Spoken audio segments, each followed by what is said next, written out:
আচ্ছা, স্ট্রোকের মধ্যে এখানে total anterior, partial anterior, lacunar stroke আর হচ্ছে পোস্টেরিয়র সার্কুলেশন স্ট্রোক। এই স্ট্রোকগুলো অনেকে আমরা বুঝি না, এটা আমরা হচ্ছে 2 থেকে 3 মিনিটে কীভাবে আয়ত্তে আনবো সেই জিনিসটা আমি এখন দেখাচ্ছি। এখানে যা যা আছে সবগুলো জিনিসকে আমি একটু খাতার মধ্যে আগে দেখাই। প্রথমত হচ্ছে যে টোটাল অ্যান্টেরিয়র স্ট্রোক যেটা, এটা হলে আমাকে 3টা ফিচারের কথা বলা থাকবে। একটা হচ্ছে তার সেরেব্রামের সমস্যা, লিম্বের সমস্যা, আইয়ের সমস্যা।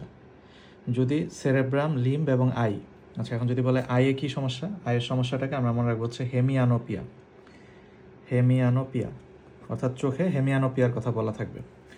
আর লিম্বে যদি বলা থাকে তাহলে লিম্বে কী ধরনের সমস্যা বলবে, যে মোটর এবং সেন্সরি 2 ধরনের সমস্যা থাকবে। মোটর মানে হচ্ছে তার এখানে হচ্ছে হেমিপ্যারেসিস থাকবে। তাহলে হেমিপ্যারেসিস জিনিসটা কি, হেমিপ্যারেসিস আর হেমিপ্লেজিয়া কিন্তু এক জিনিস না। হেমিপ্লেজিয়া মানে হচ্ছে কমপ্লিট তার হচ্ছে সেন্সেশন থাকবে আর কি, মানে অবশ থাকবে। আর যদি প্যারেসিস বলে তাহলে হচ্ছে পার্শিয়াল উইকনেস, আর হেমিপ্লেজিয়া বললে কমপ্লিট উইকনেস আর কি। তো যাই হোক, আমাদের এখানে বলা আছে হচ্ছে হেমিপ্যারেসিস হবে। এবং সেন্সরি লস মানে কি, তার পেন টেম্পারেচার এবং হচ্ছে ভাইব্রেশন প্রোপ্রিওসেপশন, এই জিনিসগুলো। আচ্ছা, তাহলে আমি এখানে একটু মোটর লস মানে হচ্ছে তার প্যারেসিস ডেভেলপ করবে, হেমিপ্যারেসিস কন্ট্রোলেটারাল সাইডে। আর সেন্সরি যেটা, সেটার মধ্যে হচ্ছে ভিপি আর পিটি, মানে vibration proprioception, pain temperature sensation, এই সবগুলো জিনিস লস্ট থাকবে। আর সেরেব্রামের কারণে কি সমস্যা হয়, সেরেব্রামে আমরা হচ্ছে নিউরোলজি চ্যাপ্টারে আমরা কিন্তু পড়ছি। এই বক্সটা আমি হচ্ছে এখানে একটু কাইটা নিয়ে আসছি আর কি। এটা যে ফ্রন্টাল লোবের কিছু ফাংশন আছে। তাহলে যে ফ্রন্টাল লোবের ফাংশন হচ্ছে কি, personality, emotion control, social behaviour, contralateral, motor control, language, micturition. এই ফাংশনগুলো হচ্ছে সেরেব্রামের নর্মাল ফাংশন। এগুলো যদি লস্ট হয় তাহলে তার কিছু কগনিটিভ বা বিহেভিয়ারাল চেঞ্জ হয়। যেমন হচ্ছে তার মেমোরি লস হতে পারে, তার ডিসফেশিয়া বা অ্যাফাসিয়া ডেভেলপ করতে পারে, মিকচুরেশনের কন্টিনেন্সটা তখন ইনকন্টিনেন্স হতে পারে। এই যে সমস্যাগুলো দেখা দিবে। তার মানে আমাকে সিনারিওর মধ্যে যেটা বলা থাকবে যে সেরেব্রামের মধ্যে তার এফেক্টেড হওয়ার কারণে তার এই ধরনের সমস্যাগুলো হবে, অর্থাৎ ডিসফেশিয়া বা অ্যাফাসিয়া বা মিকচুরেশন ইনকন্টিনেন্স অথবা ইম্পেয়ার্ড মেমোরি, হ্যাঁ এই ধরনের, বা লস অফ মেমোরি, এগুলো বলা থাকবে। তাহলে সংক্ষেপে মনে রাখি, সংক্ষেপে হচ্ছে যদি সেরেব্রাম এফেক্টেড হয়, সাথে কন্ট্রালেটারাল হেমিপ্যারেসিস বলা থাকে, অথবা হচ্ছে সাথে বলা থাকতে পারে যে পেন টেম্পারেচার এবং হচ্ছে ভাইব্রেশন প্রোপ্রিওসেপশন লস, এবং চোখে একটা সমস্যা থাকবে, সেটা হচ্ছে হেমিয়ানোপিয়া। তাহলে আমি আবার বলতেছি, মাথায় সমস্যা, হাতে পায়ে সমস্যা, চোখে সমস্যা, 3 জায়গায় যদি একসাথে সমস্যা হয় তাহলে সেটাকে আমরা বলবো টোটাল অ্যান্টেরিয়র সার্কুলেশন স্ট্রোক। তাহলে 3 জায়গায় একসাথে সমস্যা, তাই টোটাল।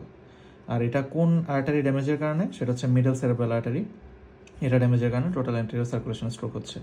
তাহলে মাথা, হাত পা, চোখ। এরপরে আসি পার্শিয়াল যেটা, তার মানে বোঝাই যাচ্ছে যে টোটালটা হবে না, অর্থাৎ 3টা জিনিসে হবে না, তার মানে যে কোনো 2টা জিনিসে অথবা যে কোনো একটা জিনিসে, যেহেতু পার্শিয়াল তার মানে হয় সেরেব্রাম এফেক্টেড হবে অথবা লিম্ব এফেক্টেড হবে।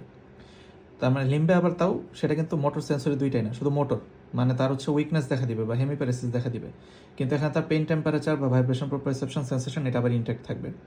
তাহলে সংক্ষেপে মনে রাখবো কি, যদি সেরেব্রামের সমস্যার কথা বলে আর হাতে পায়ে সমস্যার কথা বলে, আইসোলেটেড হইতে পারে অথবা মিক্সড হইতে পারে। এখানে এটা আমাকে খেয়াল রাখতে পারে যে আইসোলেটেড অথবা মিক্সড, মানে আমাকে শুধু বলতে পারে যে এই লোকের শুধু মাথায় সমস্যা হয়েছে, সেরেব্রামের ফাংশনটা ডিসফাংশন হয়েছে, অথবা তার হাতে পায়ে সমস্যা হয়েছে, অথবা 2টা একসাথে সমস্যা হয়েছে। তাহলে আমরা সেক্ষেত্রে বলবো পার্শিয়াল অ্যান্টেরিয়র সার্কুলেশন স্ট্রোক।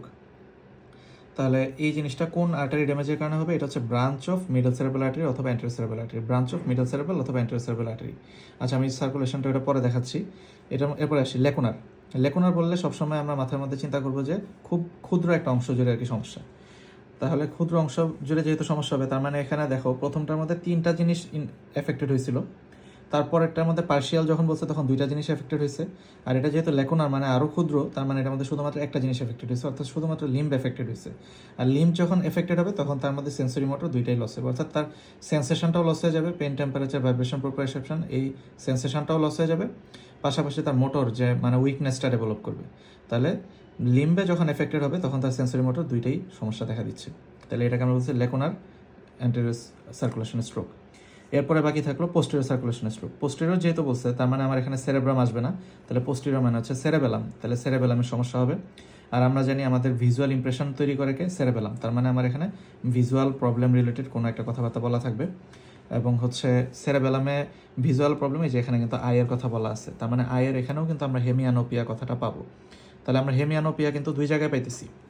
আচ্ছা, হেমিয়ানোপিয়া পাচ্ছি, সাথে সেরেবেলামের প্রবলেমের জন্য আর কি কি জিনিস পাওয়া যেতে পারে, ওই যে আমরা জানি অ্যাটাক্সিয়া, তারপরে হচ্ছে ডিসডায়াডোকোকাইনেশিয়া, তাই না, এই ধরনের কিছু প্রবলেম ছিল, ডিসডায়াডোকোকাইনেশিয়া, নিস্টেগমাস, হ্যাঁ, এই ধরনের যে প্রবলেমগুলো ছিল আর কি। তাহলে সেরেবেলার ডিসফাংশনের জন্য এই ধরনের প্রবলেমগুলো আমাকে দিবে, সাথে চোখের সমস্যা কি দিবে, যে হেমিয়ানোপিয়া দিবে। আরেকটা জিনিস হচ্ছে ক্রেনিয়াল নার্ভের কিছু সমস্যার কথা বলা থাকবে। আচ্ছা, ক্রেনিয়াল নার্ভের সমস্যাগুলো কি, এটা আমরা মোটামুটি জানি। আমরা ওয়েবার সিনড্রোম পড়ছি, তারপরে হচ্ছে ক্লট পড়ছি, মিডিয়াল পন্টাইন সিনড্রোম পড়ছি, ল্যাটারাল পন্টাইন সিনড্রোম পড়ছি, এই ধরনের আমরা অনেক ধরনের সিনড্রোমের কথা পড়ছি, ব্রেন স্টেম সিনড্রোম যেগুলো আর কি। মূলত এই ধরনের কোনো সমস্যার কথা যদি বলা থাকে, অর্থাৎ 6 number nerve, 9 number nerve, 12 number nerve etcetera, এই ধরনের কোনো একটা নার্ভের সমস্যা হলে যে ধরনের প্রবলেমগুলো হয়, যেমন যদি 9 নাম্বার, 10 নাম্বার বা 12 নাম্বার এগুলোর কথা যদি বলে, তার মানে তার খাওয়া দাওয়া করতে, অর্থাৎ বালবার অথবা সিউডো বালবার লাইক পালসি, এই ধরনের তার গিলতে সমস্যার কথা বলা থাকবে, অথবা চোখের তার হচ্ছে মুভমেন্টে কোনো একটা প্রবলেম থাকবে। তার মানে এই ধরনের ক্রেনিয়াল নার্ভের যে ফাংশনগুলো, সেগুলো যদি একটা লসের কথা বলা থাকে, তাহলে আমি এটাকে আবার একটু সামারি করি। তার মানে আমাকে এখানে তার সেরেবেলাম, অর্থাৎ তার সেরেবেলাম যা যা কাজ করে, অর্থাৎ তার ভারসাম্য নষ্ট হবে, অ্যাটাক্সিয়া হবে, ডিসডায়াডোকোকাইনেশিয়া হবে, নিস্টেগমাস হবে, তারপরে হচ্ছে ওই যে ডিজার্থ্রিয়া, এই ধরনের প্রবলেমগুলো দেখা দিবে। ক্রেনিয়াল নার্ভের প্রবলেমের কারণে যা যা সমস্যা আছে তার ফাংশনগুলো লস হবে, আর চোখে হেমিয়ানোপিয়া দেখা দিবে। তাহলে সেরেবেলাম, ক্রেনিয়াল নার্ভ, আই, তিনটা জিনিস একসাথে ইনফেক্টেড হলে পোস্টেরিয়র সেরেবেলার স্ট্রোক। তাহলে পোস্টেরিয়র সার্কুলেশন স্ট্রোক, এই যে পোস্টেরিয়র সার্কুলেশন স্ট্রোক, এটা কোন কোন নার্ভের মানে কোন কোন আর্টারি ড্যামেজের কারণে হচ্ছে, ভার্টিব্রাল আর্টারি, বেজিলার আর্টারি অথবা পোস্টেরিয়র সেরেব্রাল আর্টারি। আচ্ছা, আমি তাহলে একটু আর্টারি সার্কুলেশনটা এখানে একটু দেখাই দিই। আমি এখানে সার্কুলেশনটাকে নিয়ে আসছি, এটাও ডেভিডসনের অংশ। তাহলে আমার এই যে অ্যান্টেরিয়র সেরেব্রাল আর্টারি, যেটা এই অ্যান্টেরিয়র সেরেব্রাল আর্টারি, তারপরে এটা হচ্ছে আমার মিডল সেরেব্রাল আর্টারি। তাহলে মিডল সেরেব্রাল আর্টারি যখন ড্যামেজ হচ্ছে, তখন আমার কিন্তু টোটাল অ্যান্টেরিয়র সার্কুলেশন স্ট্রোক হচ্ছে। আর যদি ব্রাঞ্চ বলা থাকে, মানে এই মিডল সেরেব্রাল আর্টারি পুরাটা না, তার কোনো একটা ব্রাঞ্চ, এই যেখানে অনেকগুলো ব্রাঞ্চ আছে, তার যদি কোনো একটা ব্রাঞ্চ যদি হয়, এফেক্টেড হয়, তাহলে সেটাকে আমরা বলবো পার্শিয়াল। তাহলে মিডল সেরেব্রাল আর্টারি পুরাটা চলে গেলে টোটাল, আর যদি তার কোনো একটা ব্রাঞ্চ যায়, তাহলে আমরা সেটাকে বলতেছি হচ্ছে পার্শিয়াল।